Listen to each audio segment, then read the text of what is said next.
दर्शक बंधु आमरी कथा चैनल को स्वागत करुच्ची। आसंतु आज जानिबा किछि जरूरी कथा। मन रखंतु रातिरे काहाकू किछि दान देबा किंबा काहाठारु दान ग्रहण करबा आदौ उचित नुहे। घर को जदि कला पिंपुड़ींकर धार लगुछि बा बहु संख्यार कला पिंपुड़ी घर को आसुचंती तेबे जानि नियंतु यह शुभ संकेत अटे। सूर्योदय किंबा सूर्यास्त समय रे खाइबा शोइबा किंबा कांदिबा आदौ उचित नुहे। ओदा लुगा पिंधि किंबा खाइबा समय रे अन्य को मुंडिया मारिबा किंबा प्रणाम करिबा आदौ उचित नुहे। एबे शंख चक्र गदा पद्म विषय जानिबा। शंख यह बाणी को सूचाई थाए जहा वायुर प्रतीक अटे। चक्र यह क्रोध को सूचाई थाए जहा अग्निर प्रतीक अटे। गदा यह वीरत्व को सूचाई थाए जहा भूतत्व अटे। पद्म यह शांति को सूचाई थाए जहा जलर प्रतीक अटे।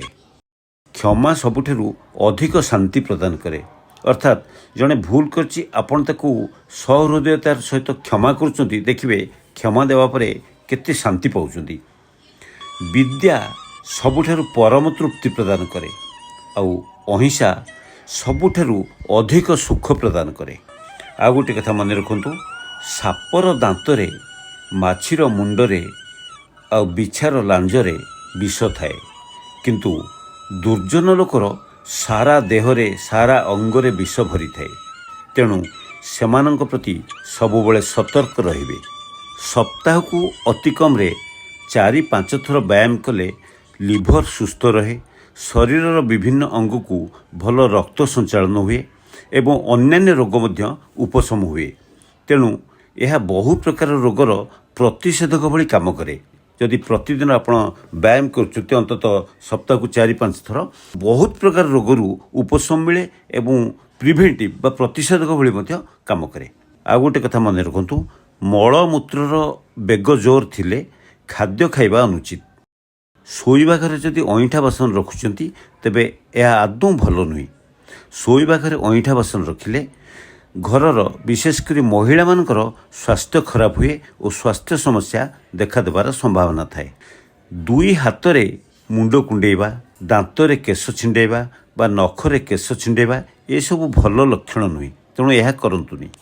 महिला माने केबे हेले घरर दुआर बंध, शील, चकी किंबा झाड़ू उपरे बसंतु नहीं। यह कले से माने लक्ष्मीहीना हुंती। रोषे घरे गैस बा गैस चूल्हा एवं स्टोव इत्यादि को रखिले केवल दक्षिण पार्श्वर ही रखंतु। वास्तु दृष्टि एसब को दक्षिण पार्श्वर ही रखा जाए। आउ गोटे कथा मन रखंतु कहार अईठा केबे खाइबा उचित नुहे किंबा निजर अईठा मध्य काहाकू देबा उचित नुहे। आपण किछि गोटे खाउचंती आपण तो अईठा कर दीचंती किंतु केही देखि नाती। आपण भाबुचंती मु अन्य को देई दिबी से तो देखि परिबनी। एटा आपणकर ही क्षति घटिबो।